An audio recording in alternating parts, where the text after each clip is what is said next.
Brasil antes de 1500. A história que você nunca aprendeu. Ei, que beleza. Ó, quando tem o texto aqui, a história não contada, a história oculta, a história que você nunca aprendeu, sempre é... Nossa senhora, já vamos ver. Nós fomos ensinados que a história do nosso país começa em 1500, quando o navegador... Ah, bicho, foi mesmo. É isso aí, foi mesmo.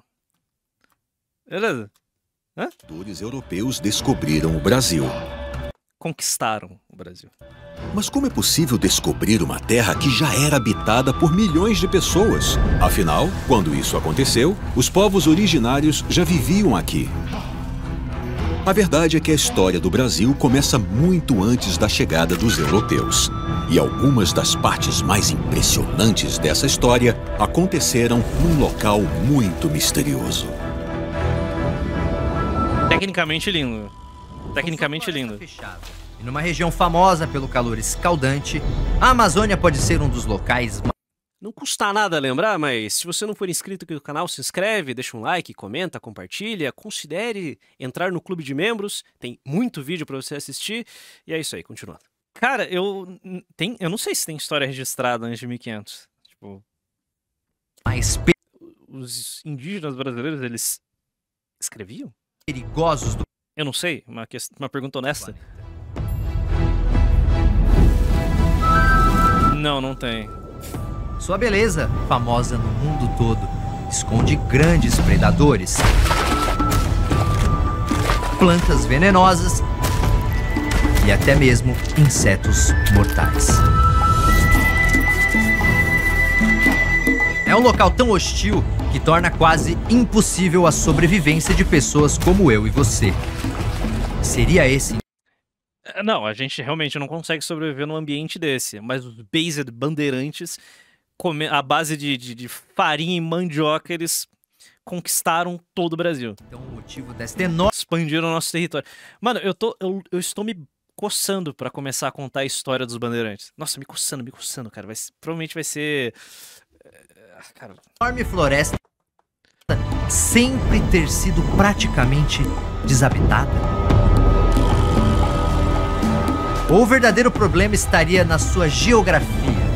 Afinal, dizem que é impossível construir cidades na Amazônia e que a região sequer tem terrenos ideais para a agricultura. O fato é que a Amazônia sempre foi vista como um inferno verde, selvagem e impenetrável. Mas será que é realmente impossível viver bem e com abundância dentro dessa floresta? Dá, colônias de exploração. Bem feitinhas, redondinhas. Vambora. Mínimo dano pra floresta, máximo retorno de extração. Confia no pai.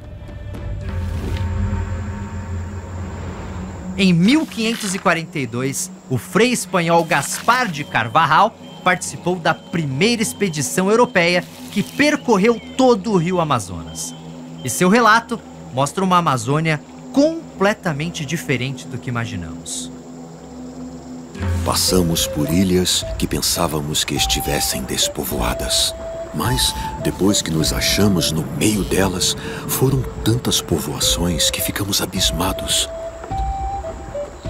Quando nos viram, vieram em nossa direção pelo rio sobre 200 pirogas, cada uma com 20 a 30 indígenas, algumas com 40.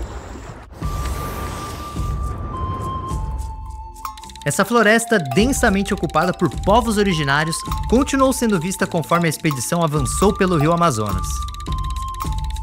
Todo este rio, nas ilhas, nas margens e terra adentro, está povoado de indígenas. São tantos que, se deixassem cair uma agulha do ar, ela certamente acertaria a cabeça de um indígena, e não o solo.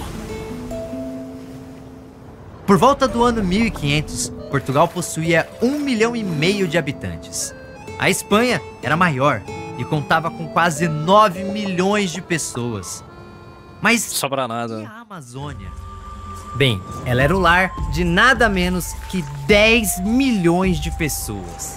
É exatamente isso que estamos aprendendo com descobertas arqueológicas recentes que estão jogando uma nova luz sobre a história da floresta. a culpa não é minha se os 10 milhões de ibéricos conquistaram parte do mundo conhecido e os 10 milhões da Amazônia não fizeram nada. Pô. Aí não é comigo, cara. Aí faz o L. Estamos entendendo cada vez mais que a Amazônia foi o lar de diversos povos que criaram cidades enormes e muito mais avançadas do que poderíamos imaginar. O mais impressionante é que essas pessoas literalmente criaram a Amazônia que conhecemos hoje. Se um dia você já se perguntou por que não existem pirâmides ou outros monumentos na Amazônia, é porque estamos descobrindo que a própria floresta é uma pirâmide. A Amazônia é o maior monumento já construído no planeta. Eu quero pirâmide.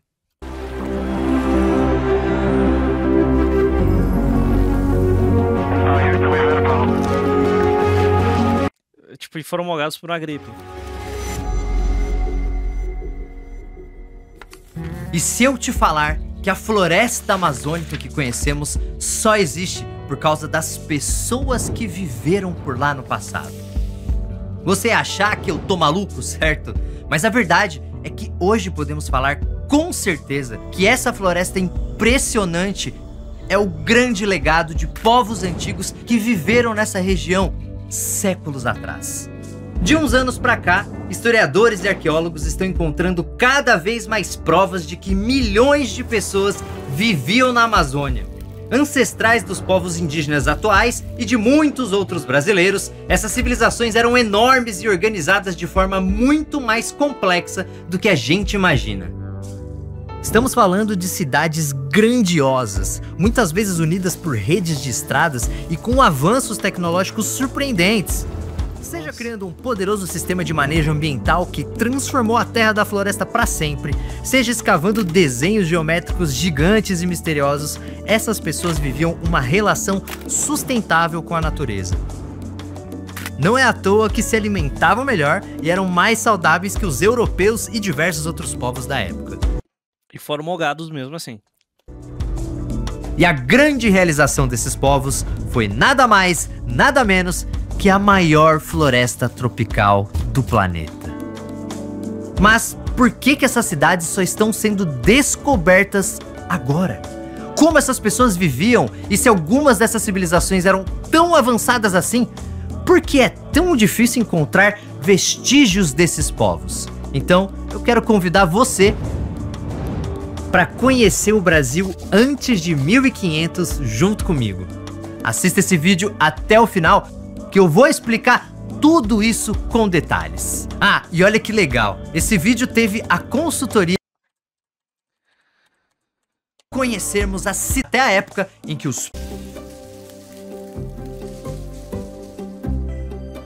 a chegada dos nossos antepassados à América é algo que está diretamente... Cara, é tão formato de TV, cara. Acho tão chato, velho.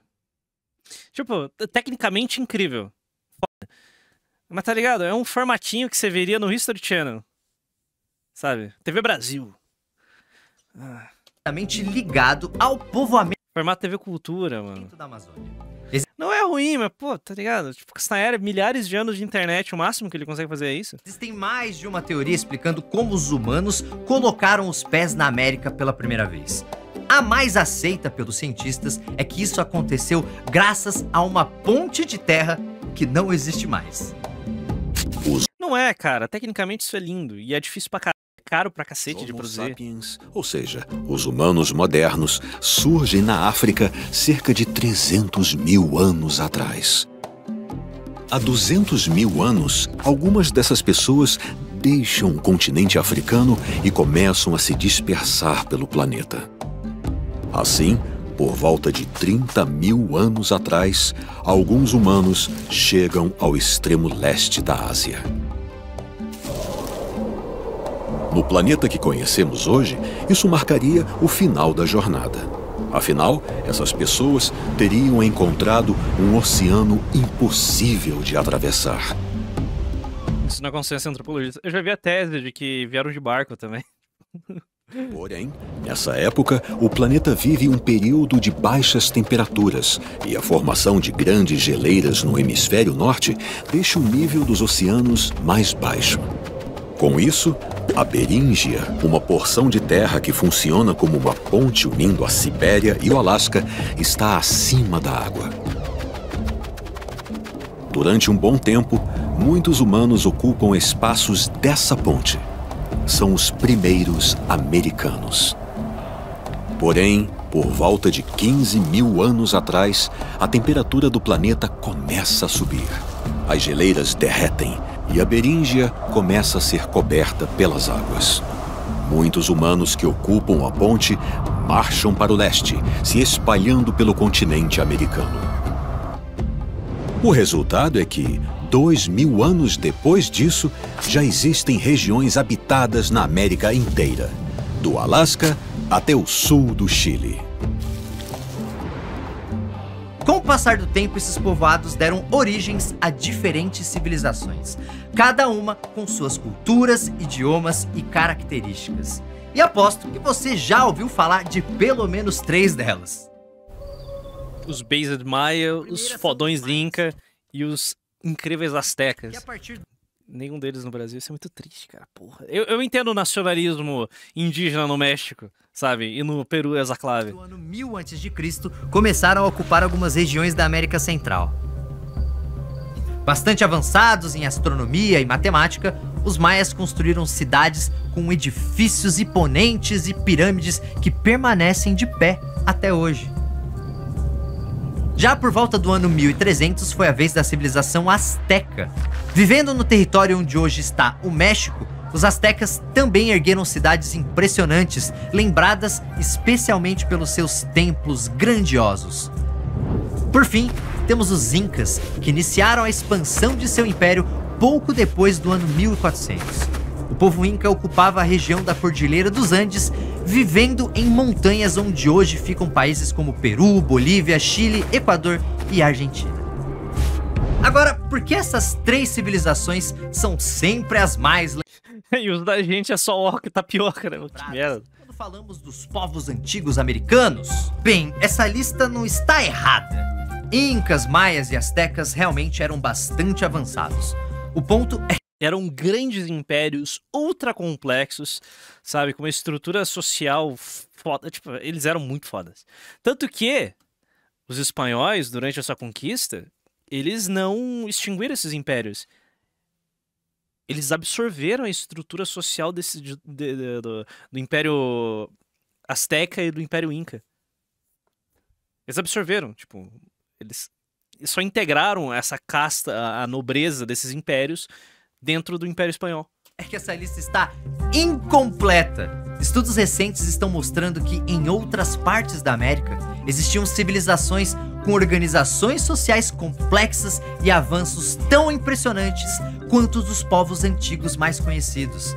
Sim, os espanhóis absorveram aliados indígenas, porque os espanhóis estavam em menor quantidade, obviamente.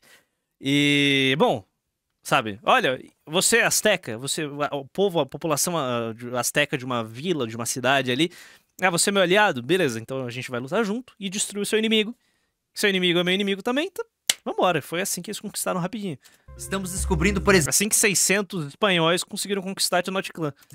Que a Amazônia também foi palco de um enorme desenvolvimento humano. Estamos falando de populações capazes de criar estradas extensas em meio à floresta, construir barragens e canais para impedir secas e enchentes, produzir solos super férteis, criar fazendas de peixe e tartarugas, além de conseguir modificar áreas enormes da floresta.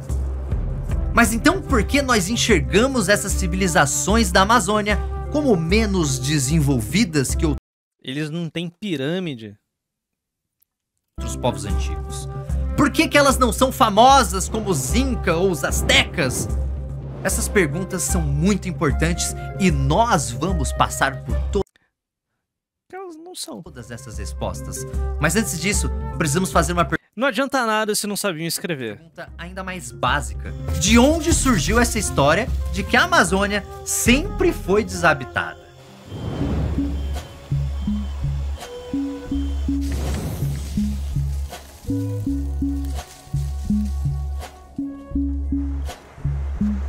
No século XVI, quando os europeus começam a pisar na América, Os caras se venderam por espelho. Cara, eles se venderam por espelho, sim. É tipo, os tugas queriam pau-brasil e os índios tinham em quantidade obscena, mas eles não tinham espelhos, nem galinhas, nem aço, nem machados. Então o Tuga entrega essas tecnologias, que pro Tuga valia menos, e pega recursos naturais, que para ele era valioso. Cavalo, faca, pente. Isso daí, para quem morava aqui, isso era um de um tesouro, algo incrível. Pronto, uma troca justa. a família espanhola Pizarro vem em peso para cá. Mas o objetivo não é conhecer nossas praias O Pizarro, ele é uma história que tem que ser contada. Ele, o Hernán Cortés. ou trazer presentes para os povos daqui. Índio, tugas burros ficam dando essas coisas pra gente em troca dessas árvores inúteis. Os 4 irmãos Pizarro se aventuram pelo Novo Mundo para encontrar riquezas e expandir o domínio espanhol na América. Based. Então, participam Não, tô totalmente assim das ideias, irmão. Tô totalmente comprado. É isso. Sobra nada. É os guri? Aquela vontade masculina de sair conquistando o Novo Mundo.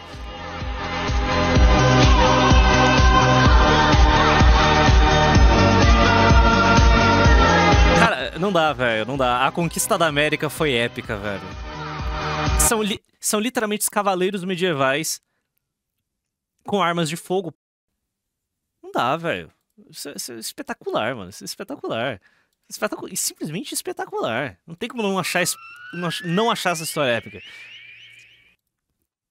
Romani, conte-te, pô. Valeu, Romani. Valeu pelos então, irmão. Tamo junto. Que não conhecia, nem a roda mereceu ser explorado mesmo. Hoje temos que passar trator em tudo e dar na mão de indústria.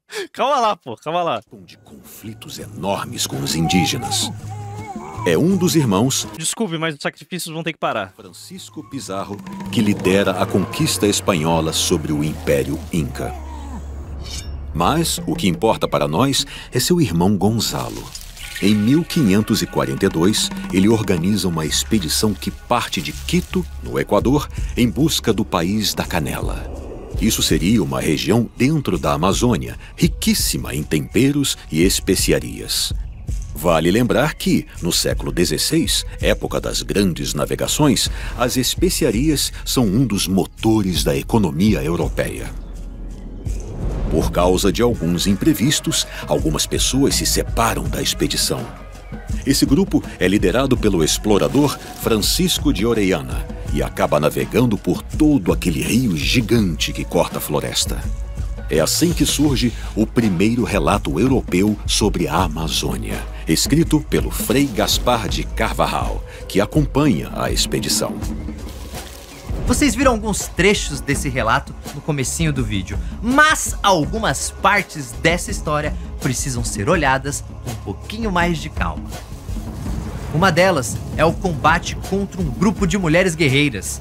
Tá, esse encontro provavelmente aconteceu e terminou com o Carvajal perdendo um olho numa flechada. O problema é que ele descreveu essas mulheres como amazonas. Mas as amazonas não eram guerreiras da mitologia grega? O que elas estão fazendo no meio da América do Sul em pleno século XVI? Algo que precisa ser levado em conta é que os relatos dos primeiros europeus na América são feitos sob uma lente, claro, europeia.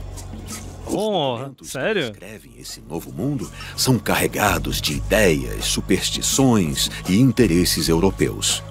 Nossa, que saco. Ô, quando vocês tiverem interesse, eu não sou um especialista em colonização, porque não é uma área de interesse meu ainda. Eu vou trabalhar todos os sistemas mais cedo ou mais tarde. Mas leiam. Leiam as cartas dos conquistadores. É lindo. Principalmente as cartas do Pero Vaz de Caminha. Cara,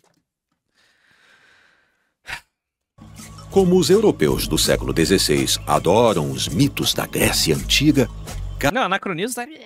Vambora. Vamos de se anacronismo. refere a essas guerreiras que vivem na floresta como Amazonas.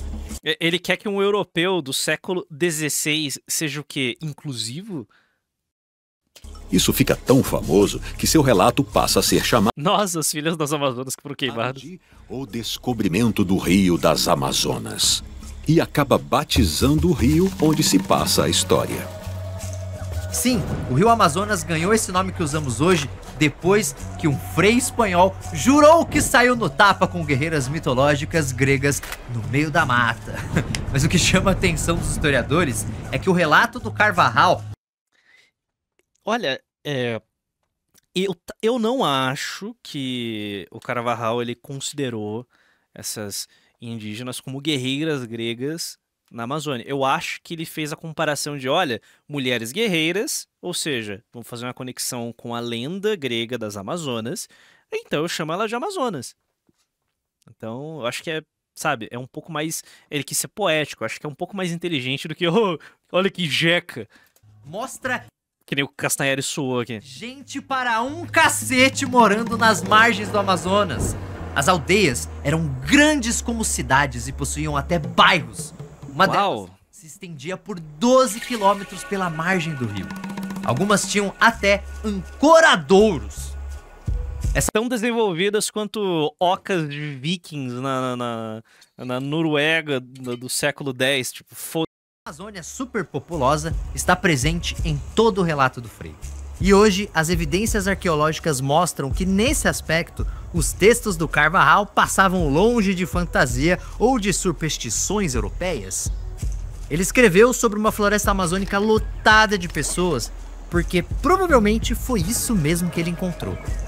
Perto da foz do rio Tapajós, por exemplo, Carvajal encontrou uma enorme população de guerreiros que tinham vários aliados e até mesmo dominavam as aldeias vizinhas. Isso nos leva a 1661, quando o padre João Bettendorf viajou para essa mesma região do rio Tapajós, encontrando uma aldeia muito populosa. Ele fundou uma missão jesuíta nesse local, e com isso, a aldeia dos Tapajós cresceu ainda mais.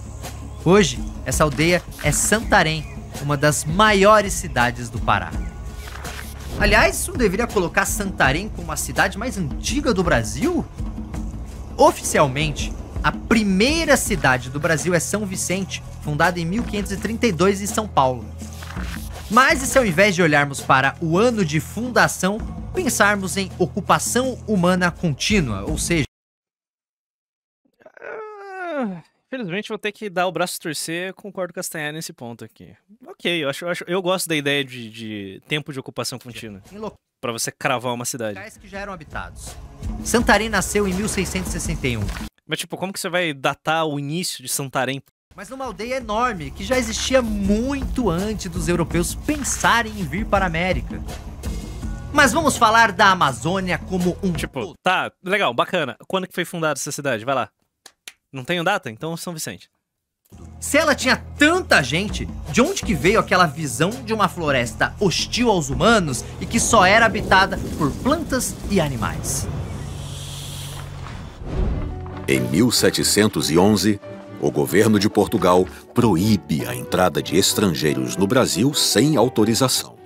Com Ditado. isso, as expedições na Olha, deveríamos passar essa lei de novo. Amazônia praticamente acabam, com exceção de relatos de missões religiosas e documentos da administração da Joga muito louco.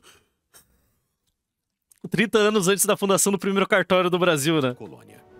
Isso só muda em 1808, quando a família real portuguesa vem morar no Rio de Janeiro e abre os portos do Brasil para as nações amigas, permitindo a entrada de estrangeiros. Cara, a gente tá em 18 minutos. E... Vamos ser honestos, eu tô esperando em que momento ele vai começar a falar de história do Brasil antes de 1500. Tipo, é pra isso que nós tá aqui, cara. Assim, as expedições na Amazônia voltam a acontecer. Mas, ao invés de procurar riquezas, essas novas expedições contam com cientistas que exploram a região para catalogar plantas e animais. Nossa, hoje é a mesma coisa. Nós temos vários cientistas que se embrenham no meio da Amazônia para catalogar animais, plantas e outros elementos para vender essas informações para empresas estrangeiras que no futuro, que hoje financiam fundos de preservação da Amazônia e ficam pautando leis de forma velada através de ONGs para a preservação da mata, para que no futuro essas empresas venham aqui e se aproveitem de todos os recursos naturais, enquanto o Brasil segue sendo um buraco subdesenvolvido que não consegue aproveitar as próprias riquezas que tem. E esses cientistas encontram uma Amazônia muito diferente daquela vista no começo da colonização. É uma mata fechada e praticamente intocada por humanos, com exceção de pequenos povoados isolados na floresta. Eu não tô entendendo como que os indígenas construíram a Amazônia. Horrível, pacing horrível. Tecnicamente linda, mas puta... Então temos duas Amazônias. Uma no começo da colonização europeia, que era lotada de indígenas. E outra a partir do século XIX, que era praticamente vazia. O que poderia ter acontecido nesse intervalo? Gripe. Para mudar a Isso é que aconteceu, ó, Castanheira. Aconteceu uma pequenina dose de...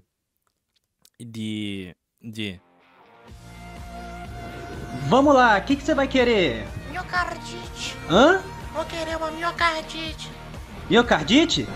Tá, vamos lá. Girando! Miocardite, miocardite, miocardite, miocardite. Ganhou um AVC! Parabéns! O AVC também é legal. Geografia humana da Amazônia desse jeito? A resposta é o famoso tiro, porrada e bomba. Opa! Nós, o povo espanhol, o povo português, o povo ibérico que civilizou essa terra. Bom, mais ou menos, né? Mas vocês entenderam. Conflitos entre povos originários e portugueses muitas vezes terminavam com aldeias inteiras sendo dizimadas. Ah, meu nobre, para lá, né? Se o Tuguinha tivesse feito o que os anglos fizeram na América do Norte, não ia ter índio pra contar a história, beleza? Outras vezes, o resultado eram multidões de indígenas abandonando suas casas para se esconder no interior da floresta, em locais mais afastados dos grandes rios. Outro fator muito importante estava nos micro-organismos trazidos pelos europeus. Assim como aconteceu com outros povos da América, os originários não tinham anticorpos para enfrentar doenças comuns na Europa e foram devastados por epidemias de gripe, sarampo e varíola. A redução brutal da população indígena é tão grande que a... Então, Rishima, por incrível que pareça, flechas são melhores que balas até o desenvolvimento do cano raiado. Ali um pouquinho depois do fim das guerras napoleônicas. Tem um relato muito bom que eu li milhares de anos atrás, que é o seguinte: se os ingleses tivessem mantido a tradição de arquearia, dos arcos longos, eles teriam vencido a Revolução Americana com muita facilidade. Puta, porque o mosquete utilizado era uma bosta, demorava muito para recarregar, tinha uma baixíssima precisão. Uma flecha não, uma flecha tinha muita precisão, era muito rápido, você podia atirar muita flecha por minuto.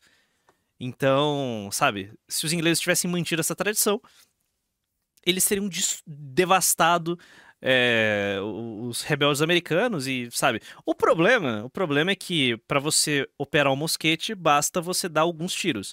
Para você operar um arco longo inglês, é uma vida de dedicação. Por isso que é inviável, por isso que os ingleses utilizaram por, sei lá, 2 séculos essa técnica, para aplicar essa técnica em combate.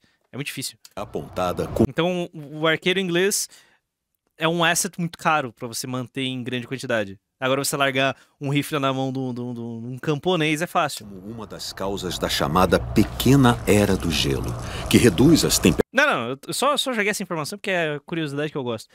Mas não, os arcos dos indígenas brasileiros aqui não chegavam perto da qualidade dos arcos longos ingleses. Temperaturas em alguns locais do planeta nessa época. Esse fenômeno climático foi causado pela diminuição da população global.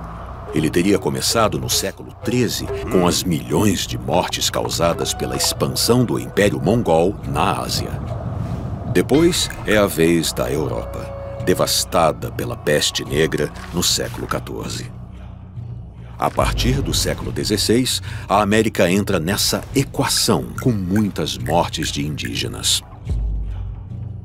O resultado é que essa diminuição na atividade humana e, no caso da Amazônia, o aumento do número de árvores que passam a ocupar as aldeias vazias, faz a temperatura da Terra abaixar um pouco. Mas vamos manter a nossa lente na Amazônia.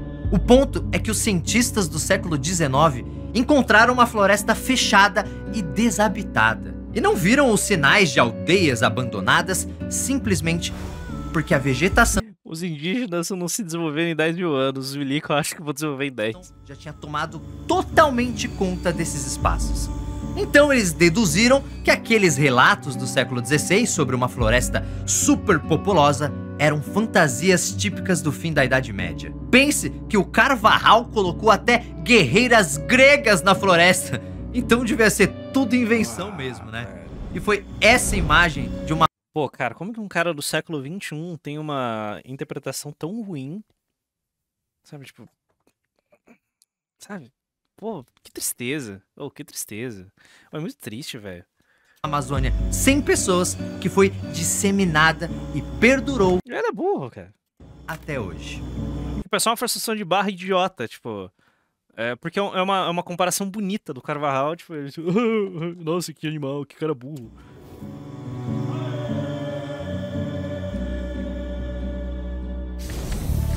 Ele trata a poesia como documento. Vamos ser sinceros, dá pra entender porque os naturalistas do século XVIII e XIX achavam que os relatos da Amazônia cheia de gente eram fantasiosos. Porque olha, o que existe de lendas sobre a Amazônia é quase um capítulo à parte na história da floresta. E vários desses mitos surgiram por superstições europeias. Ah, velho, na moral, eu bati o olho nesse vídeo aqui, nesse título desse vídeo lá no Twitter. E falei, mano, que tema chato, cara. E tá se provando muito chato.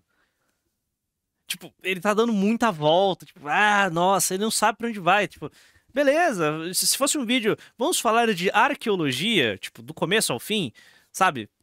Skip. Vamos trabalhar com os dados que a gente tem pra tentar contar uma história da Amazônia, tipo, e focar só nisso e depois fazer um desenvolvimento até a colonização. Não, ele tá, tipo... Não tem uma estrutura de timeline, tipo, tão caos, tipo... Pô, e você consegue, de alguma forma, fazer uma... criar algum tipo de timeline, sabe? Ele tá, tipo... É uma estrutura confusa de roteiro, olha só, tem os relatos dos portugueses, daí os índios morreram, aí tem os relatos dos naturalistas do século XIX, voltando, analisando, tipo... Tá uma volta, tipo, não faz sentido. Para você ter uma ideia, no começo do século XVI, os europeus acreditavam que o ouro crescia sob a influência do sol. Então, eles ficavam crescendo o olho para as regiões mais quentes do planeta. Afinal, se lá faz calor, é porque bate sol. E se bate sol, deve ter ouro! Isso inclui, claro, a América do Sul, com diversas lendas sobre cidades cobertas de riquezas. Uma das mais famosas era Eldorado, que seria uma cidade construída com ouro maciço. Essa história seduziu muitos primeiros europeus que pisaram na América do Sul, especialmente depois que eles ouviram falar do povo muisca, que vivia nos Andes, onde hoje é a Colômbia. A lenda diz que um muisca que se tornasse líder do seu povo tinha o seu corpo coberto por ouro em pó. Depois, ele fazia uma oferenda jogando esse ouro e esmeraldas numa lagoa sagrada.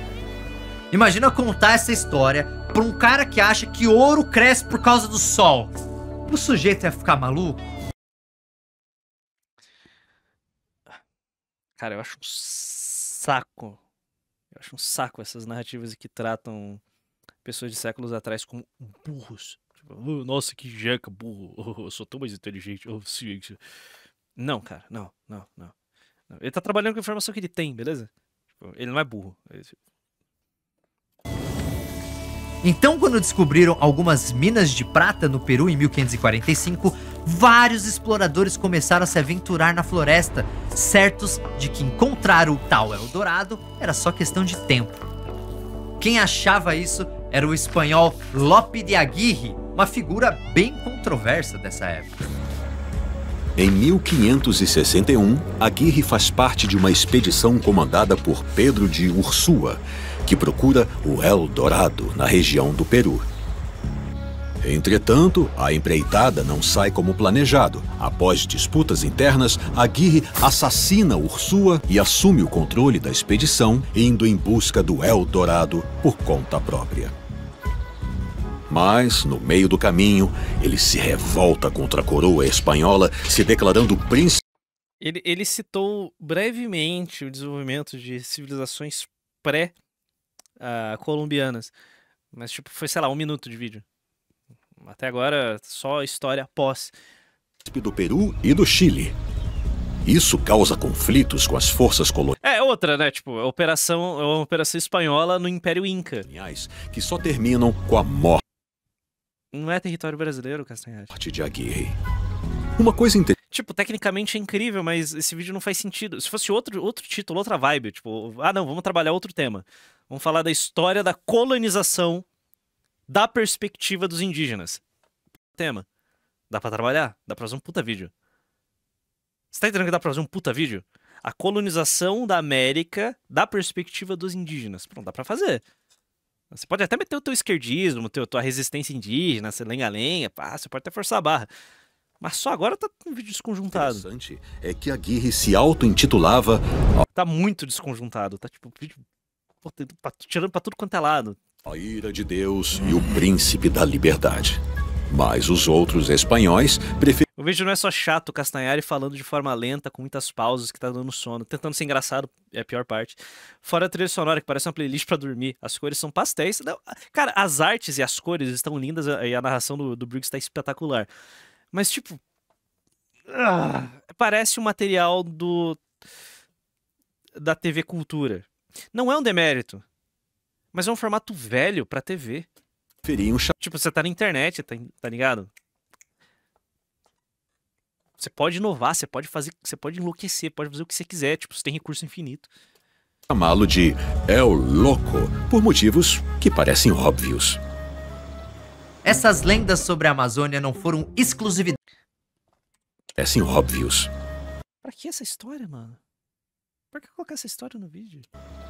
Essas lendas sobre a Amazônia não foram exclusividade desses primeiros europeus que pisaram aqui, porque o tempo foi passando e novos mitos foram surgindo. Mas se no século XVI essas histórias giravam em torno de riquezas, na virada do século XIX para o XX, elas ganharam uma roupagem mais científica.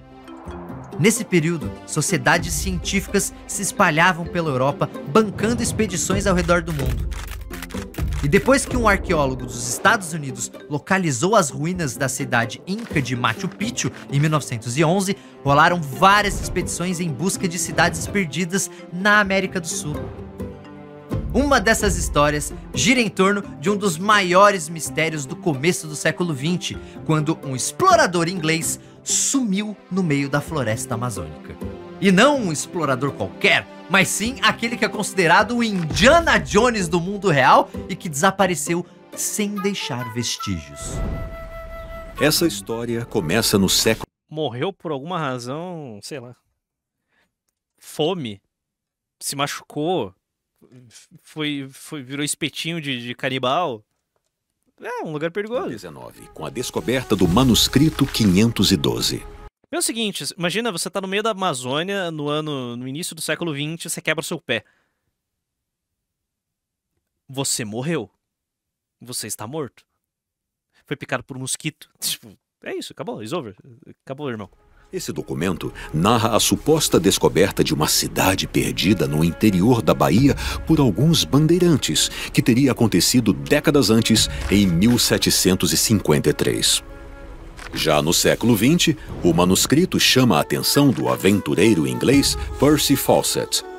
O coronel Fawcett é um explorador experiente e conhece bem a América do Sul. Sua primeira viagem à Amazônia acontece em 1906, quando ele passa 18 meses na floresta mapeando. 1906, mas, cara, eu queria a história de antes de 1500. Isso não tem nem a ver com a colonização da América, mano. Tipo, pô, já estamos no Brasil República, mano. Tá ligado? A fronteira entre Brasil e Bolívia. De acordo com as pesquisas do coronel, essa cidade perdida realmente estaria no interior Se isso daqui fosse uma redação de Enem, ele tirava 0. do Brasil, mas na região do Mato Grosso, na bacia do rio Xingu, que na época ainda era muito pouco conhecida por não indígenas. Assim, em 1920, ele parte em busca da cidade perdida de Z, que é como ele chama o local. Mas a aventura não tem sucesso. Em 1925, ele comanda uma nova expedição. O problema é que o coronel Fawcett não quer que ninguém roube sua descoberta, então a rota que ele planeja seguir pela floresta é mantida em segredo. Em 29 de maio, o coronel manda uma carta para sua esposa avisando que está acampado na floresta e prestes a entrar em território inexplorado. Esta é a última notícia que o mundo tem do famoso coronel Fawcett, que desaparece completamente na floresta amazônica.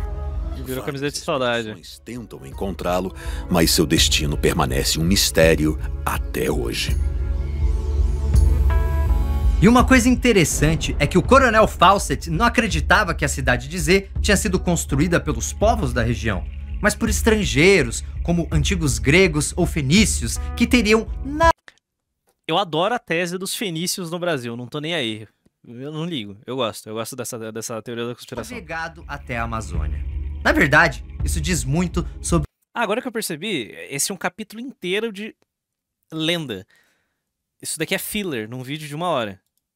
a visão dos europeus dessa época. Que pariu, cara. Para eles, era impensável que os indígenas, que eles viam como selvagens e primitivos, pudessem Ah, pelo amor de Deus, né? Olha o nível de desenvolvimento tecnológico do europeu no final do século XIX, olha o nível de desenvolvimento dos indígenas do final do século XIX. Para, porra. Ai, cara. construir Eles eram, velho. Desculpa, são civilizações do período neolítico, cara. Pô, a colonização, a conquista da América foi literalmente a chegada de portugueses da era moderna, com tecnologia de ponta, em um território que vivia no neolítico, pré-neolítico. Eles não tinham a roda. Não tinha função pra isso, verdade seja dita. Mas eles não tinham essa tecnologia. Porra, velho. Sim, eles eram selvagens. Na perspectiva europeia da época, eles eram selvagens. dos europeus dessa época. Para eles, era impensável Tipo, imagina, esse é um povo que não tem roda. Não tem o domínio de metalurgia. Óbvio que você vai imaginar, impensável que eles tenham construído isso. Por isso que é tão por isso que a civilização azteca, maia e inca são tão espetaculares. Que eles não tinham domínio da metalurgia. Tipo, os tacapes de obsidiana era o que eles tinham pra armamento. E eles construíram pirâmides e cidades gigantescas. Tenochtitlan é provavelmente uma das coisas mais incríveis já produzidas pela humanidade. Porque, dadas as limitações, o tamanho daquela cidade de 50 mil habitantes, uma das cidades mais populosas do mundo no período, espetacular. E a conquista de Tenochtitlan é tão foda assim. Porque, tipo, basicamente os espanhóis desmontaram um navio, atravessaram a floresta, remontaram ele e utilizaram uma caravela para atacar Tenochtitlan. que os indígenas, que eles viam como selvagens e primitivos, pudessem construir qualquer coisa. Na perspectiva europeia, asiática, até os incas e astecas deviam enxergá-los como bárbaros primitivos. Sim, sim. Apesar de haver comércio entre as tribos brasileiras e o Império Inca. Ainda mais uma cidade. É tipo as pirâmides do Egito. Muita gente tem certeza que elas foram construídas por ETs, porque se recusam a acreditar que um povo fora da Europa fosse capaz de construir monumentos tão grandiosos. Pelo amor de Deus, cara. Ou, ninguém fala isso, velho. Puta que... Não, sério, eu ouvi isso, mano. Ninguém... Eu nunca vi isso. Eu juro por Deus, eu nunca... Juro. Eu nunca ouvi ninguém falar que... Ai, os egípcios não construíram as pirâmides porque eles são africanos. Meu Deus, cara. Que porra é essa, velho? Nossa senhora. Cara, ninguém fala isso, velho. Que... Mano do céu, velho.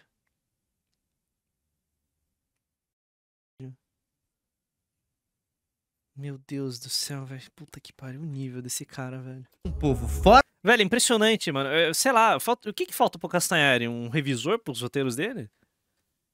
da Europa fosse capaz de construir monumentos tão grandiosos. Pô, é inacreditável, mano. Aliás, os aliens são figuras centrais numa lenda Ah, velho, fala de ET, cara. Puta, cara, falar de ET numa história sobre colonização do Brasil, ou período pré-colombiano, é a mesma coisa que eu meter macumba no vídeo do Collor. Soa retardado, soa mongol, é idiota, sabe? Você não precisa falar disso pro seu vídeo ficar bom. Tipo, você pode só focar no tema e fazer um vídeo de meia hora, 20 minutos. moderna sobre a Amazônia. Eu estou falando de Ratanabá. Ai, caralho. Pra quê, mano? Pra quê, velho? Você pode só fazer um bom vídeo sobre arqueologia, sobre as informações que a gente tem a respeito da... Você não precisa falar de Ratanabá. Você pode falar, ah, não, isso é idiota. Isso é idiota. Não quero falar de Ratanabá. Isso é um tema estúpido de gente burra, de tuiteiro do Lê Choquei. Beleza? Uma teoria da conspiração sobre uma cidade rica e super avançada. Ai, vamos refugar a teoria da conspiração. Você não precisa perder seu tempo. Você pode só se focar no tema do seu vídeo. Ele abraçou o mundo nesse vídeo aqui. Por isso que tá todo desconjuntado. Tipo... que teria sido fundada por extraterrestres 450 milhões de anos atrás. Sim, é isso mesmo. Ratanabá seria mais antiga que os próprios dinossauros. Isso é uma não questão, cara. Isso é uma não questão. E o legal é que muita gente jura que essa cidade seria do tamanho da grande São Paulo. Mas mesmo assim, ninguém nunca viu nada na floresta. Olha, na boa, nem aqueles europeus do século XVI que achavam que o ouro brota do sol iam comprar uma história dessas. Esses mitos e teorias da conspiração são curiosos e até engraçados. Mas sabe qual é o motivo de eu mostrar todos esses mitos aqui pra você? Filler. Encher linguiça para o seu vídeo ter uma horinha redondinha. Porque é exatamente isso que tem. Uma hora redonda. Beleza? Pra você enxergar que não precisamos de mito nenhum, porque temos a sorte de viver numa época em que cidades perdidas de verdade estão sendo encontradas na Amazônia. Boa! Então o seu vídeo começa a meia hora. De fato, o seu vídeo tem uma introdução que fala de Santarém. E agora o vídeo começa mesmo. Tipo, fala dos astecas, dos incas, civilizações pré-colombianas, gigantescas, beleza? Deu, sei lá, um minuto. Aí você tem mais um minutinho falando de Santarém, misturado com história de colonização. E agora, meia hora do vídeo, você vai tratar do tema que está no título. Puta que pariu! Mas por que isso demorou tanto pra acontecer?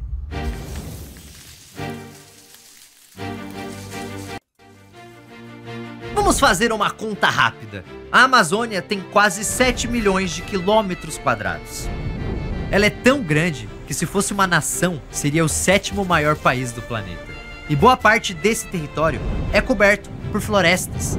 Se você... Você já falou isso 40 vezes nesse vídeo, cara. Você começou... Por que você não começou o vídeo aqui, mano? Cara, eu tô trabalhando num texto agora. Não vou falar qual que é o tema. Quando esse vídeo sair, mentira, esse vídeo vai sair logo. Eu tô trabalhando nesse tema. Ele estava bloated. Ele tava gorduroso. Aí eu fui lá e cortei um monte de coisa pra deixar o vídeo mais direto, tá ligado? Mas deixar ele com um flow muito mais agradável de ser assistido. Pô, velho, corta a primeira meia hora do vídeo. Ah, sei lá. Se você fosse um arqueólogo ou arqueóloga em Prolixnari. busca de vestígios de povos antigos nessa região gigante, onde você iria escavar? Não é o Color 2. O Color 2 tá quase pronto. Justamente, os arqueólogos passam por esse mesmo problema e precisam percorrer áreas enormes da floresta em busca de sinais de antigas ocupações humanas. É um processo muito lento e caro. Isso sem falar que encontrar ruínas na Amazônia é bastante complicado. Primeiro porque, como eu falei mais cedo, a floresta ocupou rapidamente os espaços que os povos originários foram forçados a abandonar. Segundo, o calor e a umidade da região são muito grandes e ajudam a acelerar a deterioração desses vestígios, especialmente os orgânicos. Agora, a arqueologia na Amazônia ser difícil não quer dizer que nunca descobrimos nada lá. A região possui milhares de sítios arqueológicos e as ferramentas, peças de cerâmica, artes rupestres e até ossos encontrados nesses locais contam muito sobre a história da região. Por exemplo, nós sabemos que os primeiros sinais de presença humana na Amazônia são de 13 mil anos atrás. E desenhos em cavernas mostram que essas pessoas podem ter convivido com animais enormes que já foram extintos, como mastodontes e preguiças gigantes. Ainda mais importante é saber que as pessoas dessa primeira fase da história da Amazônia, que durou até 8 mil anos atrás, já conheciam processos de cultivo de plantas. Também sabemos que, por volta de 7 mil anos atrás, surgem os primeiros sambaquis da Amazônia. Se você olhar um sambaqui, vai achar que é um morro, mas ele é herança de alguns dos povos antigos da Amazônia. Os sambaquis são montes formados por terra, conchas e restos de alimentos. Eles podem chegar a 6 metros de altura e 100 metros de diâmetro e serem usados como moradia. Legal. Mas a presença de ossos humanos indica que alguns podiam ser cemitérios. Ai, cara, eu não quero menosprezar, velho, mas já menosprezando, os maias levantavam pirâmides monumentais e o indígena na Amazônia fazia um morro de terra. Cara, não sobra nada, mano. Ô, como é que o cara é nacionalista indígena no Brasil, velho? É muito meme, cara. Era um aterro. Essas construções não são exclusividade da Amazônia. Existem sambaquis em boa parte do litoral brasileiro e até na África. Foi também cerca de 7 mil anos atrás que começou a produção de cerâmica na Amazônia. E isso já começa a derrubar a ideia de que apenas incas, maias e astecas criaram inovações na América. Uau, parabéns. Conseguiram fazer um pote. Quando pensamos em civilizações do passado, precisamos ter em mente que a cerâmica é um avanço muito importante. Como peças de cerâmica podem ser levadas diretamente para o fogo, essa tecnologia facilita o preparo de alimentos. Além disso, cerâmicas também podem ser usadas no transporte e armazenamento de produtos, especialmente líquidos. Isso sem falar que muitos povos do passado produzem cerâmicas com caráter simbólico, ou seja, peças religiosas e artísticas. E, na América, essa é uma inovação que começa com os originários que constroem o sambaqui de Taperinha, na região de Santarém. Até onde os vestígios arqueológicos nos mostram, essas pessoas são as primeiras a fabricar cerâmica em todo o continente americano. Como eu disse, as pesquisas arqueológicas na Amazônia são caras e demoradas, mas mesmo assim já aprendemos muito sobre a região. E conforme os pesquisadores têm acesso a novas tecnologias... É interessante, tá ligado? Mas... pô, colocar isso... novas descobertas são feitas. Aliás, sabia que você tem acesso a uma ferramenta muito usada pelos arqueólogos? Eu estou falando do Google Earth. Muitos arqueólogos usam essa ferramenta para estudar imagens da Amazônia. E quando encontram algo que possa indicar vestígios humanos, vão até o local conferir pessoalmente. O Google Earth foi essencial em uma das descobertas mais impressionantes na Amazônia: os geoglifos.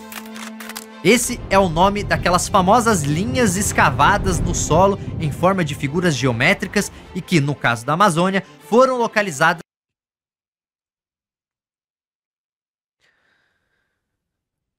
Caralho. No mesmo período, a gente tinha os sumérios tocando terror na Babilônia, tipo, no Crescente Fértil, sabe? Tipo, uma civilização incrível. Em Rondônia, no sul do estado do Amazonas. Aí, tipo, um risco no chão. E principalmente no Acre. Alguns geoglifos da Amazônia começaram a ser feitos possivelmente cerca de 3.000 anos atrás. Uou! Uou! Uou! E podem ultrapassar os 10 metros de largura. Mas ao contrário do que algumas pessoas dizem por aí, esses círculos e quadrados não são sinais para extraterrestres. Vai tomando, para, velho.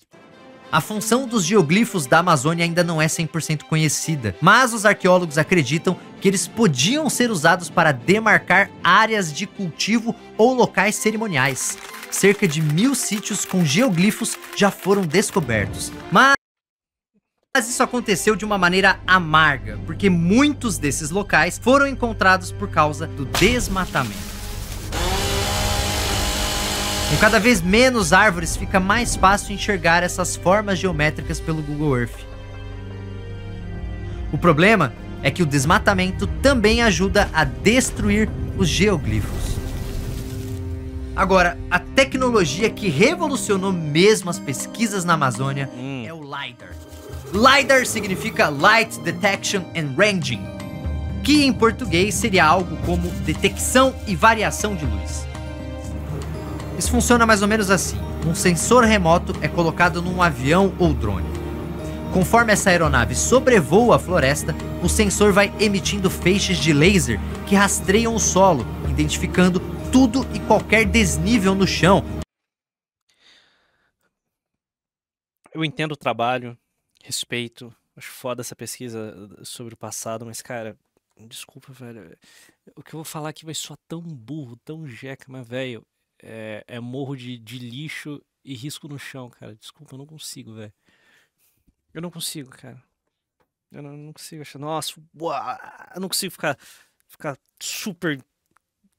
Uau, que foda. Tipo, tá, legal. É só um legal. Tipo, é o trabalho da vida desses caras, mas, tipo, pra mim é só um legal. Para cima ou para baixo. Assim, ele cria um modelo em 3 dimensões 100% preciso do terreno. Então, o LiDAR pega tudo, desde pequenos montes de terra até valas escavadas na floresta. E o mais legal é que o sensor consegue mapear o solo de áreas completamente cobertas por árvores. Assim, os pesquisadores podem identificar sítios arqueológicos que talvez nunca fossem encontrados de outra. Realmente, a história da conquista da América é muito mais interessante. Caminho do Piabiru. Nossa, cara, as infindáveis histórias dos bandeirantes, sabe? Outra forma.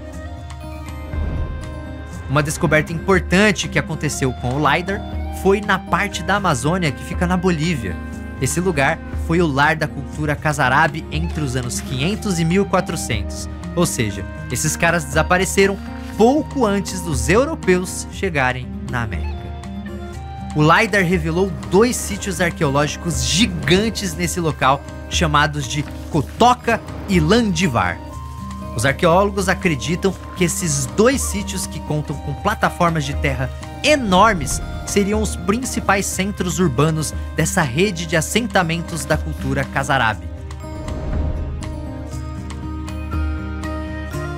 Morro de terra. Eu tô virando Baltar, cara. Que pariu. Eu estou derretendo, cara. Outra descoberta, no Vale do Rio Upano, no Equador, é ainda mais impressionante. Os arqueólogos que pesquisam esse local já haviam encontrado valas escavadas no solo e montes de terra em formatos de quadrado ou retângulo. Eles sabiam fazer potes, desenhar na terra e cavar buracos. Civilização avançada, você tá vendo? Tô vendo, pô. Muito mais complexo do que eu imaginava. Realmente. Pô. Cara, sem sacanagem, eu ficaria mais feliz se ele falasse: não, os indígenas brasileiros, eles eram caçadores-coletores fodas que se embreavam no meio do mato, caçavam, tinham as suas culturas, e é isso, tipo, e o vídeo tem 10 minutos, mas não, é morro de lixo e buraco. Ah, cara. Com o LiDAR, foi possível enxergar a riqueza. Como que você não fica eurocêntrico vendo um negócio desse? Não, tô falando sério.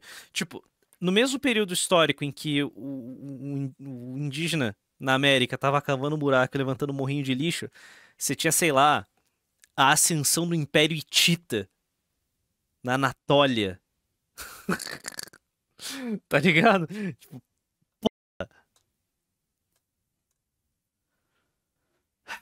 riqueza desses vestígios com muito mais clareza.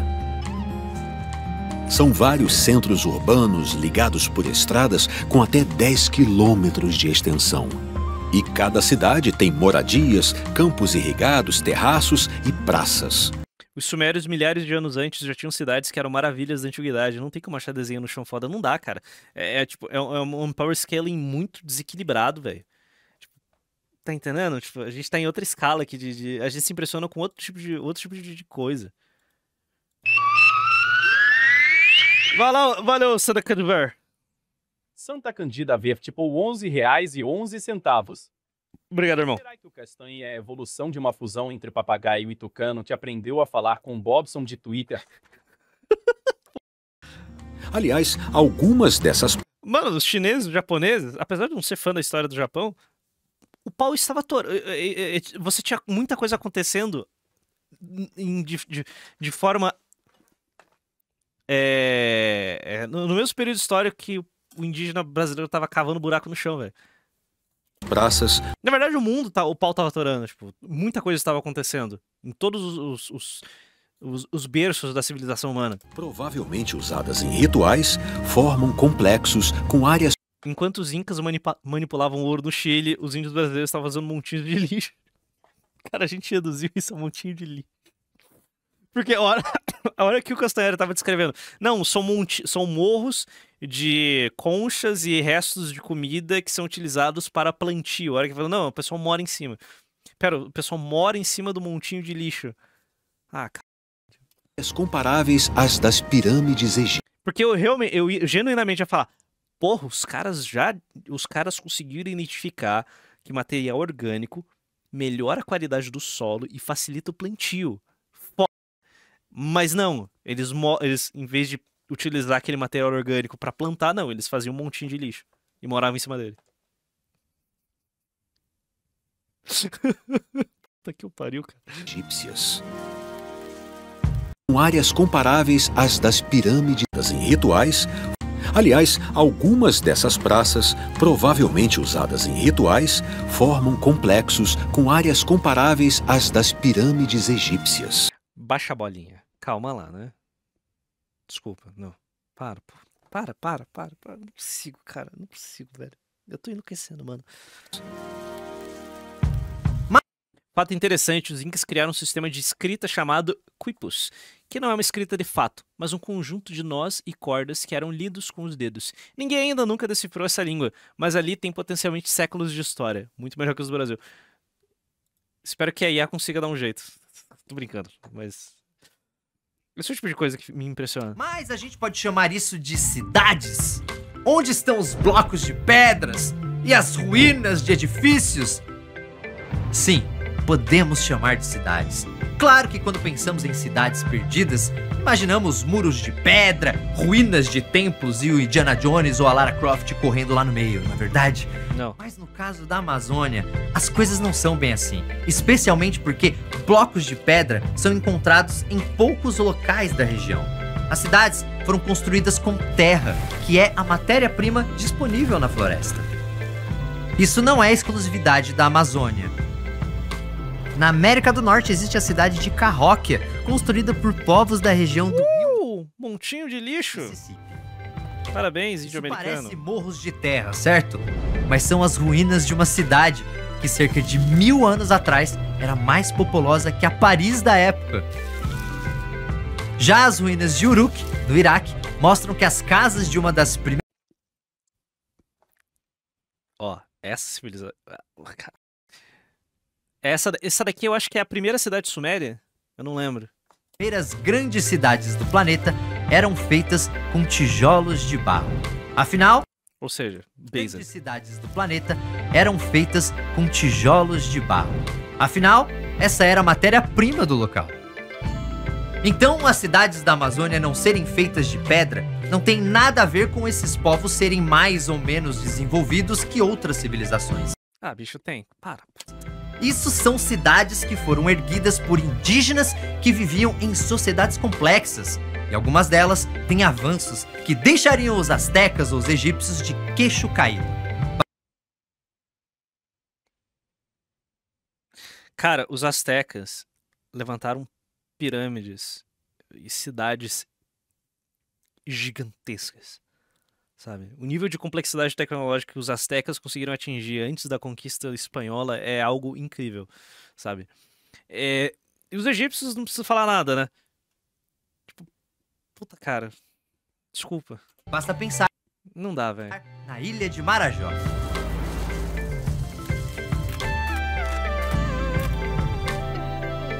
Vai lá, mostra mais um morrinho de lixo aí.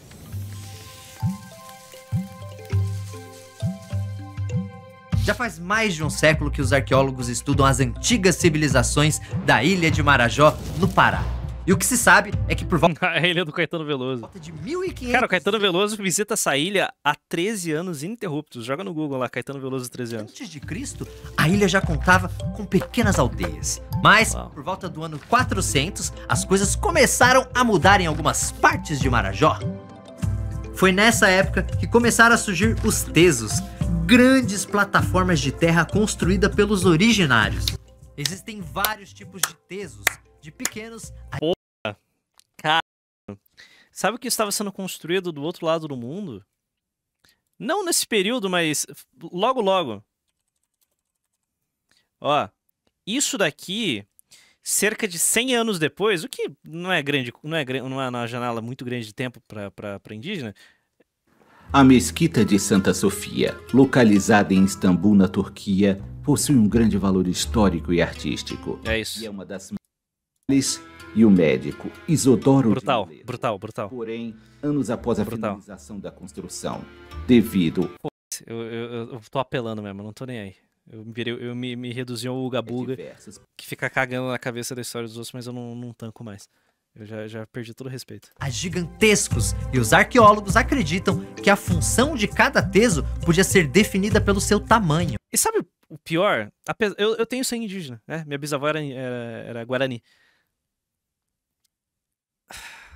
A maior parte dos meus ancestrais conquistou a América. Tipo, e de quase todo mundo que vai assistir esse vídeo. Então, tipo, nossa, parabéns, índio. Foda-se. Sabe? Os nossos ancestrais também construíram isso. provindos de várias Você tá entendendo? Tipo, pô, velho. E quem diz isso é a cerâmica marajoara. Uma característica marcante na população de Marajó é a sua cerâmica. É uma das mais Nós somos mais lusitanos que índios. bonitas da América, repleta de elementos pintados e modelados que simbolizam vida e morte. Outro destaque são vasos com desenhos estilizados, mostrando figuras humanas com cobras e escorpiões no lugar de olhos e braços. Vestígios de cerâmicas foram encontrados em todos os tesos. Porém, as cerâmicas dos tesos menores parecem ter uso doméstico, então eles provavelmente eram usados como moradias. Já nos maiores, foram encontradas cerâmicas mais complexas, como urnas funerárias. Isso nos leva a crer que esses tesos com mais de 10 metros de altura seriam espaços cerimoniais. O mais impressionante é que ao lado de cada teso, Vidro, esse tipo de jarro se encontra na África 10 mil anos atrás. Existiam áreas escavadas de onde foi retirada a terra para sua construção. Mas isso não eram simples buracos, e sim um sistema de controle hidráulico. O que se acredita é que essas áreas escavadas formavam um sistema de canais e barragens que servia tanto para represar a água se utilizava sistemas de canais e barragens na Suméria, na seca, como 10 mil anos atrás. para impedir alagamentos nas enchentes. Esse sistema hidráulico também tinha lagos artificiais 800 anos antes, gregos estavam construindo templos com colunas absurdas. usados na criação de peixes e tartarugas. Sim, muitos anos antes dos europeus pisarem aqui, os marajoaras já sabiam a importância de lidar com variações climáticas. Pô, que legal! Nossa, que divertido, que fofinho, cara. Mais quase 600 anos antes, os romanos estavam fazendo isso daqui, ó. Tipo... E a água. Cadê aqui? Aí, ó. Mas tendo de atravessar essa profunda garganta de rio. Por que você construiria? É foda. Isso era feito de uma forma totalmente integrada ao ambiente. Aliás, essa relação sustentável entre essas cidades da Amazônia e a própria Amazônia estava no DNA de todas as civilizações da região. Se você quiser entender como eram essas cidades, é só olhar para o Alto Xingu.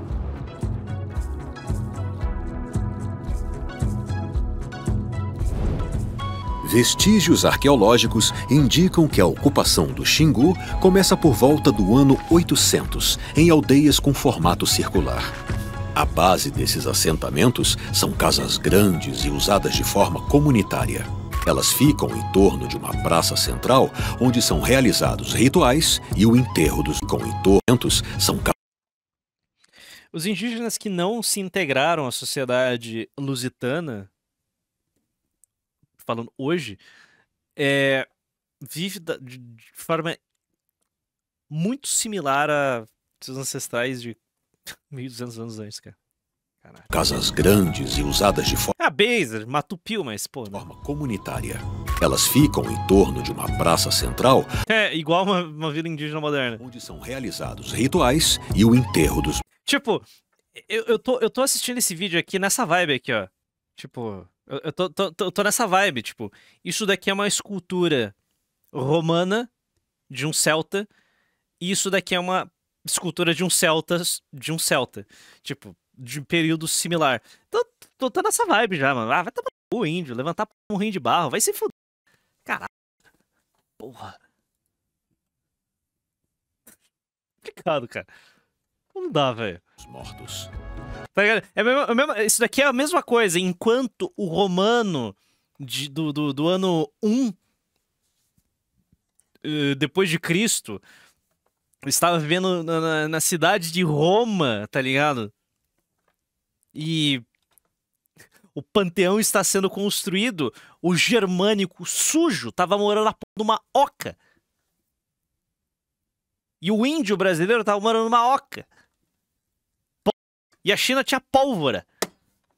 Na praça também existe outro edifício. No ano 300, no ano 150, o romano estava indo pro Coliseu. E o bosta, o cu sujo do Picto na merda da Escócia tava morando numa toca de barro também. Edifício. O celta empilhando pedra. Chamado Casa dos Homens. Um local de encontro usado para reuniões e decisões comunitárias. Se você sair da aldeia, encontrará origem... nesse ano aqui o Carlos Martel estava expulsando o Moro da Europa. Trabalhando em jardins e pomares ou pescando em rios e lagos. Também verá pessoas trabalhando na construção de estradas e de novas casas ou cuidando do lixo. 100 anos depois, Carlos Magno ordena a construção de Estrasburgo, se eu não me engano. Orgânico. O grande palácio. Produzido na aldeia. Bom, não lembro qual que é a cidade. Eu ainda vou falar mais sobre esses pomares e o lixo orgânico. No momento, é importante entender que essas aldeias foram se multiplicando, até que por volta do ano 1400, a paisagem do Xingu era completamente tomada por assentamentos como esse. Algumas aldeias são fortificadas, podendo ser cercadas por paliçadas de madeira ou valas escavadas na terra. E todas, mesmo as menores, são maiores e mais populosas que as aldeias que existem hoje no Xingu. Muitas são ligadas por estradas e caminhos que formam uma espécie de sistema viário na floresta. O resultado de todo esse planejamento são comunidades imensas, Planejamento é uma palavra muito forte, cara. com diversas aldeias menores ao redor de um assentamento maior, chamado de cidade-praça, que funciona como centro político. Olha, eles tinham trilhas. Uma característica da vida nessas comunidades está no sistema de trocas. Cada povo do Alto do Xingu é especializado em algum produto, então trocas envolvendo cerâmicas, arcos e flechas ou enfeites para o corpo eram frequentes. E Isso é legal. continuam acontecendo entre os povos que vivem hoje na região. Um exemplo famoso de comunidade é Curricugu. Criada por povos antigos do Xingu, possivelmente antepassados do povo indígena Cuicuro, Curricugu é a maior rede de assentamentos já encontrada na região, com cerca de 20 aldeias e uma área de aproximadamente 250 quilômetros quadrados. Em seu auge, Curricugu abriga 50 mil originários, que vivem em meio a construções complexas como trincheiras, pontes e fortificações. E boa parte do sustento dessas milhares de pessoas vem de grandes pomares e campos usados. Eu não entendo a escolha de chamar uma tribo que tem nome de originários. Tipo, ninguém fala, olha, viviam na cidade de Roma 50 mil originários. Não, você fala, viviam 50 mil romanos. Você pode, tipo, falar, sei lá, inventa um gentílico pra essa tribo. Sabe? Se você conhece o nome desse povo, mete no roteiro um gentílico pra eles. Se existe, né? Ou, sei lá, membros do povo Cuicuguro, não lembro o nome dessa. O cultivo de mandioca e milho, além de barragens para a criação de peixes. Não, falar índio agora é feio, mas ok. Essa abundância e variedade de alimentos está diretamente ligada à qualidade de vida dos indígenas. Aliás, podemos fazer uma comparação com as cidades europeias que, com seus muros e castelos imponentes, eram vistas como as mais avançadas dessa época. Mas não podemos esquecer que estamos falando de Idade Média Europeia. Então a falta de recursos e de higiene fazia com que os europeus convivessem com fome e doenças o tempo inteiro. Mas na Amazônia, as coisas eram diferentes.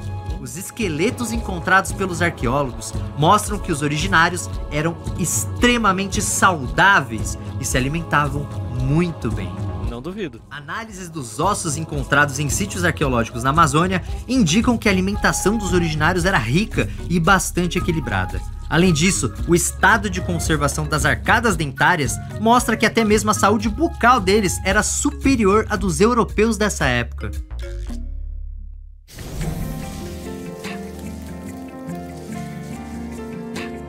As cidades do Alto Xingu são um ótimo exemplo de como era a vida dessas pessoas no passado da Amazônia. Claro que os costumes mudavam de povo para povo, mas, como eu disse, uma característica estava presente em quase todas essas civilizações. Falei. A sustentabilidade. Essa ideia... Ah, vai se... Ah, bicho.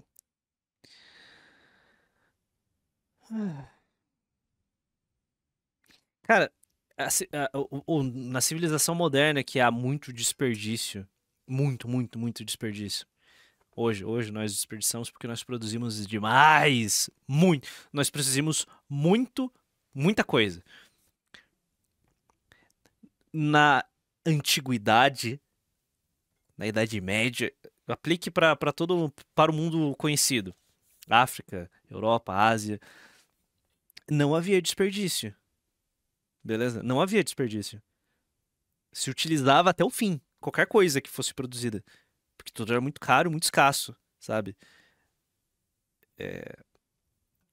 Isso tudo bem, né? Quem sou eu pra falar alguma coisa? Em quase todas essas civilizações. A sustentabilidade. Essa ideia... O europeu passando fome, desperdiçando comida, desperdiçando roupa, desperdiçando uma bota, desperdiçando qualquer coisa. Não, isso não existe. Tão valorizada nos dias atuais, já era normal para os povos da Amazônia de séculos atrás. Eles moravam em montinhos de lixo, em ocas de palha. Óbvio que tudo é sustentável. Porra. Por isso que não sobrou nada. Criaram uma espécie de urbanismo verde. Nossa. As áreas residenciais das aldeias eram diretamente ligadas às áreas agrícolas. Os índios eram hobbits. E tudo perfeitamente integrado à floresta ao redor do assentamento. Isso não quer dizer que essas cidades antigas não interferiam na floresta. Elas interferiam sim. A questão é que essa interferência era harmoniosa. A floresta propiciava benefícios para a cidade, que por sua vez entregava benefícios para a floresta. Era uma parceria entre as pessoas e o ambiente. Não vou falar nada. Depois pesquisem sobre queimadas indígenas. Eu vou ficar quieto, eu me abstenho. Eu me abstenho. E um dos resultados dessa parceria é nada mais, nada menos que a Amazônia que a gente conhece. É isso mesmo. A floresta, que é um dos maiores tesouros do planeta, só existe porque os originários criaram ela.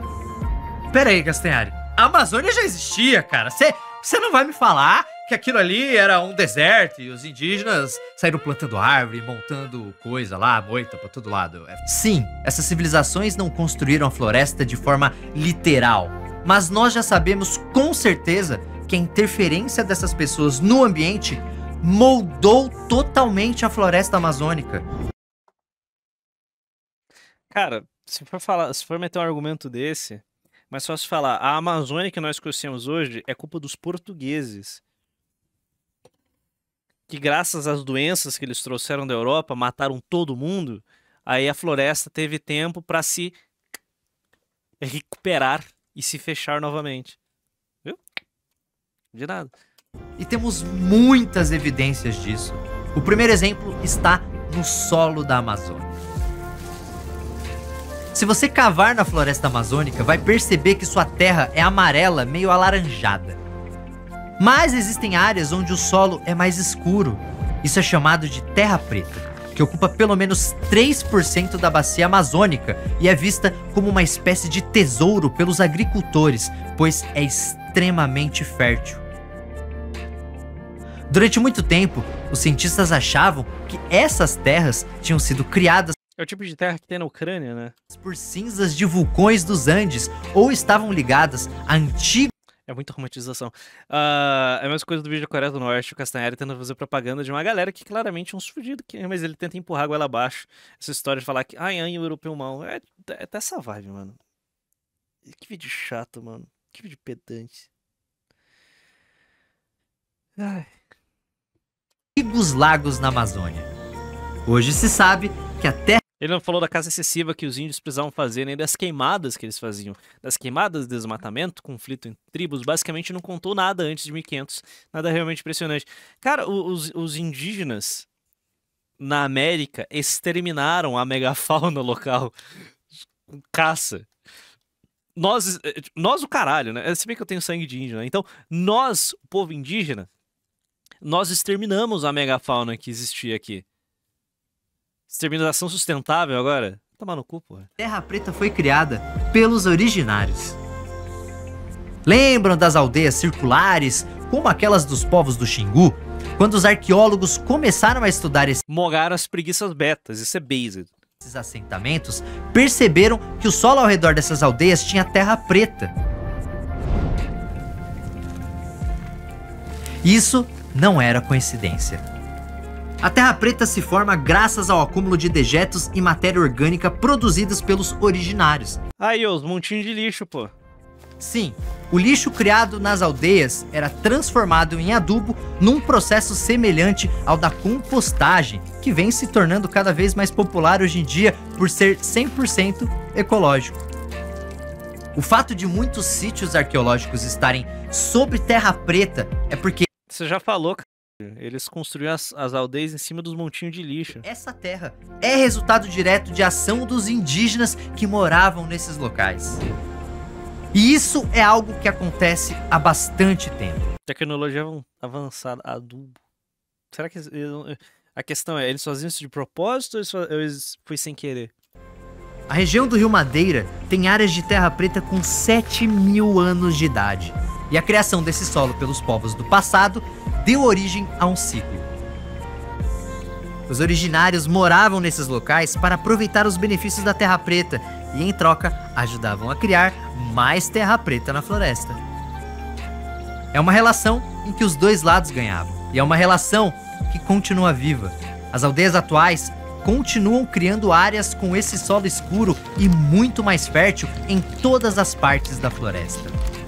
Essa é apenas uma amostra de como a ação dos povos indígenas ajudou a moldar a floresta amazônica. Outra evidência disso está nas próprias árvores, ou melhor, na domesticação de árvores. Uau. A Os romanos domesticavam leões. domesticação de árvores ou outros tipos de Não domesticavam leões, mas eles colocavam eles pra morrer no Coliseu. plantas acontece quando seres humanos começam a manejar uma espécie vegetal, interferindo cada vez mais com suas características. Ah, literalmente todas as civilizações humanas fizeram isso. Parabéns, indígenas, por fazerem o mínimo pela sua própria sobrevivência. Isso pode ser feito, por exemplo, para que o vegetal se adapte a um ambiente novo ou dê mais frutos. É um processo demorado e que pode alterar aspectos externos. A gente tá zoando aqui, mas é do caralho que eles tenham dominado essa tecnologia. Sabe? Pelo menos, né? Senão eles teriam morrido. Sabe? Eles não teriam se reproduzido na escala que o Castanhari afirmou que eles se reproduziram. Ou até mesmo genéticos da planta, inclusive a ponto de criar uma nova espécie. A Amazônia é um dos maiores centros de domesticação de plantas e árvores do planeta. São cerca de 80 espécies que passaram por algum tipo de domesticação. Várias delas são muito conhecidas, como amendoim, abacaxi, mandioca, batata doce, Mandioca foi o combustível para a conquista da América. cacau, guaraná, e algumas espécies nunca foram domesticadas, mas, mesmo assim, sempre foram manejadas pelos povos da região, como a castanha e o açaí. Sim, se você é daqueles que adora mandar ver num açaí depois do Ah, meu Deus, que saco, velho. Ô, eu tô virando Baltar, mano. Impossível. O Castanhari tá arrancando toda a minha alegria de viver, cara. treino, você pode agradecer aos indígenas. Mas a verdade é que Não, eu vou agradecer o paraense que colhe essa porra num sol escaldante, empacota e manda pra cá. não é exagero dizer que esse processo, feito por esses povos, alterou e muito a floresta amazônica. Isso fica claro quando analisamos a existência de uma hiperdominância de algumas árvores na Amazônia. A Amazônia tem cerca de 16.000 espécies diferentes de árvores. E um estudo feito por pesquisadores de 120 organizações internacionais mostrou que dessas 16.000 espécies, 227 são hiperdominantes. O paraense que opera sob condições análogas à escravidão. Cara, que merda, pior que é, velho. Pô, isso é muito triste, velho. E o que é ser hiperdominante? É fácil de entender. É só olhar o número total de árvores da floresta e ver quais dominam a Amazônia. A floresta tem quase 400 bilhões de árvores.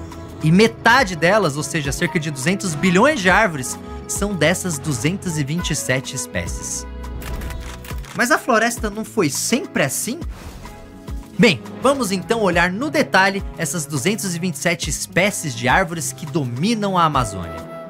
Algumas delas são de espécies que foram domesticadas pelos originários. E o número dessas árvores domesticadas é cerca de 5 vezes maior que o das outras espécies hiperdominantes. Parabéns, indígenas, por conseguir moldar o ambiente que vocês viveram ao longo de 8.000 anos.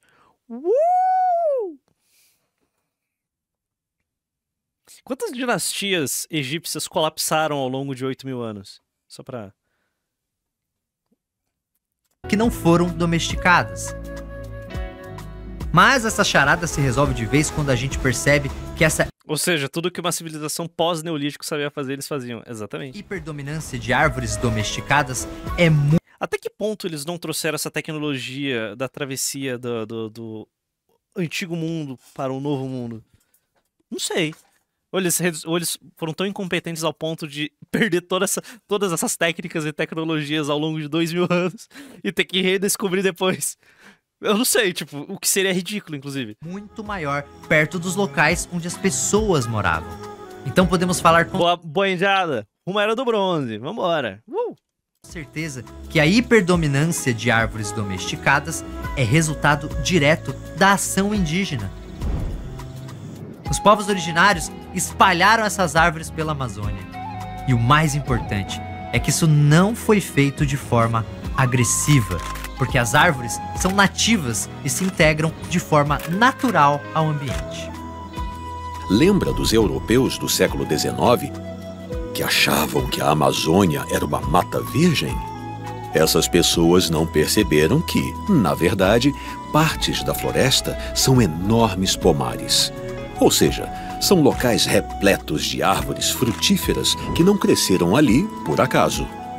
Mas esses pomares não possuem apenas árvores frutíferas, pois a relação dos originários com a vegetação da Amazônia vai muito além de saber quais frutas ou raízes podem ser comidas ou quais plantas são usadas no tratamento de doenças.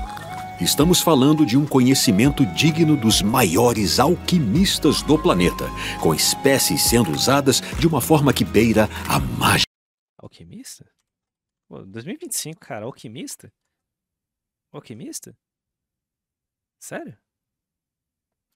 Do planeta, com espécies sendo usadas de uma forma que beira a mágica. Um exemplo está no uso do capitiu. Até hoje, indígenas e populações tradicionais manejam essa árvore, pois suas folhas, quando caem no chão e começam a apodrecer, exalam um cheiro que espanta as moscas que botam ovos em frutas como a goiaba. Outro exemplo está no veneno extraído de cipós como o timbó. Quando colocada na água, essa substância deixa os peixes atordoados e mais fáceis de serem capturados. Por isso, diversos povos originários usam esse veneno para ajudar na pesca. Mas tudo isso está sendo catalogado e coletado por ONGs estrangeiras para, no futuro, servir para alguma coisa na indústria química e farmacêutica. Não brasileira, estrangeira, obviamente. Claro, sempre de forma controlada. Então, todos esses jardins e pomares, repletos de plantas com finalidades diferentes, incluindo árvores usadas na construção de casas ou na produção de ferramentas, não surgiram do nada na floresta. Eles foram criados ou manejados pelos originários. Mesmo derrubando árvores para a construção de casas e assentamentos, os povos antigos da Amazônia não desmatavam toda a floresta para criar suas cidades. Era justamente o contrário. Eles faziam o número de árvores ao redor das cidades aumentar, e isso ia se espalhando e mudando a cara da floresta. A Amazônia é uma floresta de manejo moldada pelos originários que viviam nessa região. Ela é uma agrofloresta.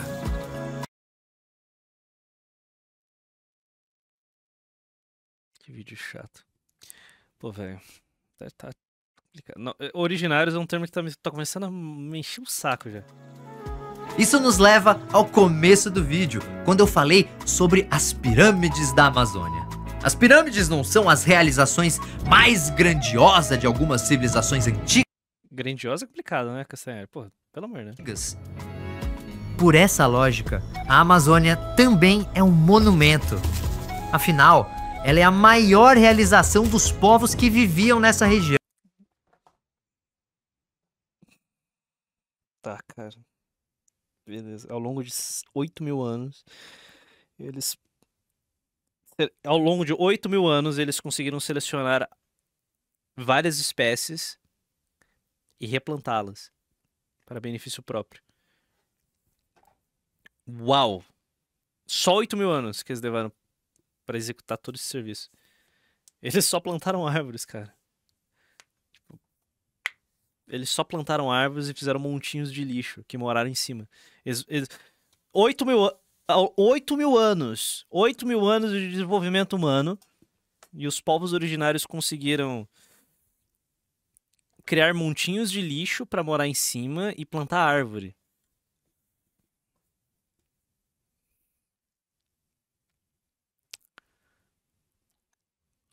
Ah, faltou. Também tem rabisco no chão, esqueci. Desculpa. É realmente inesquecível.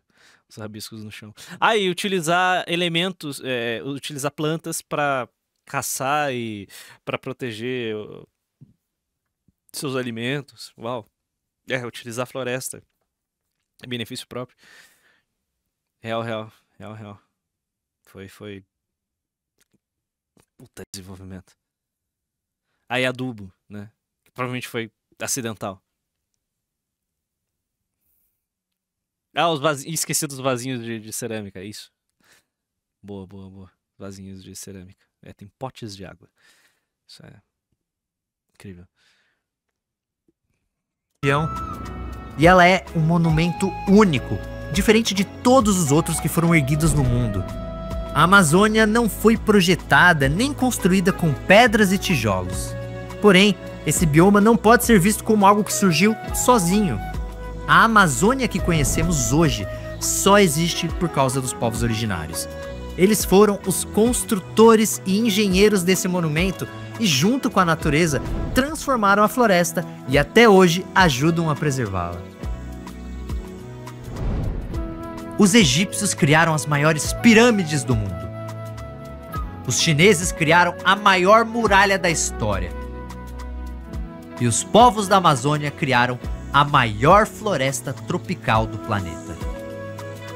E os portugueses chegaram a conquistar a porra toda em 100 anos. E aí? 8 mil anos de montinhos de lixo, 100 anos de balas e pólvora. E negociação e casamentos, e muito mais negociação e casamentos do que balas.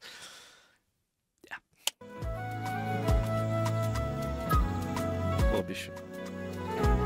E como todo monumento, a Amazônia é um legado. Ela faz parte da sua história. Ela faz parte da história de todos os brasileiros. E aí preciso fazer uma pergunta. Se tudo isso que vimos no vídeo aconteceu antes de 1500, por que a gente só aprende a história do Brasil a partir de 1500? Porque não é chato. Amigo, teu vídeo é chato. Pô, montinho de lixo é foda, cara. Eu não me importo com montinho de lixo. E a gente aprende, sim, a história da América pré-colombiana. Tipo, é passado. Tudo isso daí era passado na escola. Talvez um montinho de lixo e os riscos no chão, talvez não. Isso daí eu acho que é um pouco too much. Mas, sabe, Incas, Astecas e Maias, sim, é citado. E a história da conquista do Brasil é épica. O problema é que fomos ensinados a enxergar a história sob uma ótica europeia. Sim, boa. E para os europeus... Ô, Castanhari, se olha no espelho, Castanhari.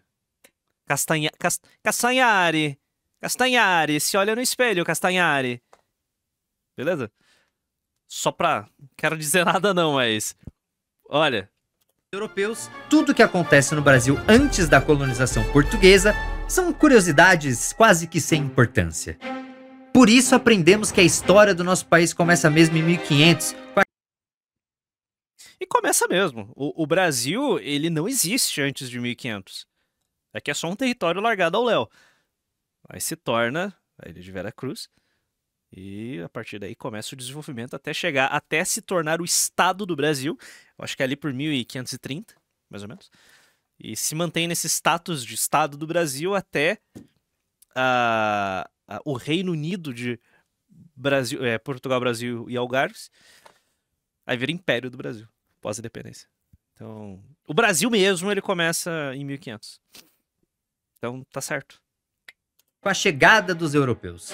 Mas essa visão não cabe mais aqui. A ciência já mostrou que ela está ultrapassada. Estamos descobrindo que o Brasil que existia antes do Brasil era muito mais grandioso do que ensinam na escola. Claro, ainda temos muito que aprender sobre os originários, mas já sabemos que a jornada desses povos é tão admirável quanto a das outras civilizações famosas da antiguidade. Castanheira, é assim. Realmente, um montinho de lixo me deixa emocionado. Não dá, velho. Até aquele monte de celta imundo levantava uns blocão de pedra gigantesco pra fazer a porra do Stonehenge, sabe? Caralho, velho. Basta pensar na engenhosidade dos povos da Amazônia.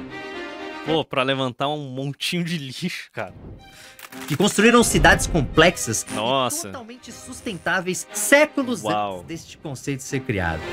Porra, Ou no conhecimento científico dos originários, que foi essencial para a criação da maior agrofloresta do planeta.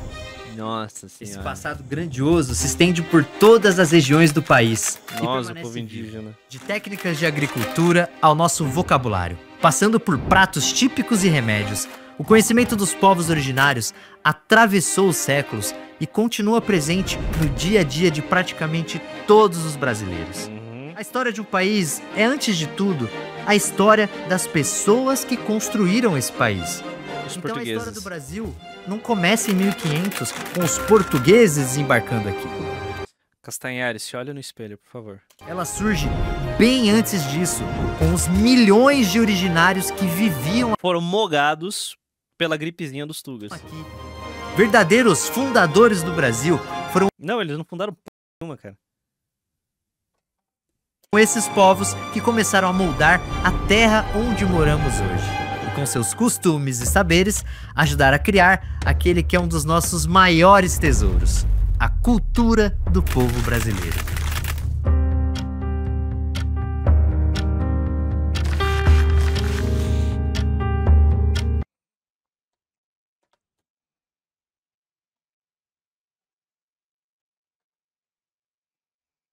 Tá, beleza, Ítalo Paulista. Tua nona veio num barco, e agora... Indígenas. Ué, complicado, né, rapaziada? É complicado. Nossa, Castanhari, mano. Meu Deus do céu, esse vídeo... Nossa senhora. Não. Sobra... exato. Resumo da ópera, sobra nada pro Beta Índio. Sobra absolutamente nada.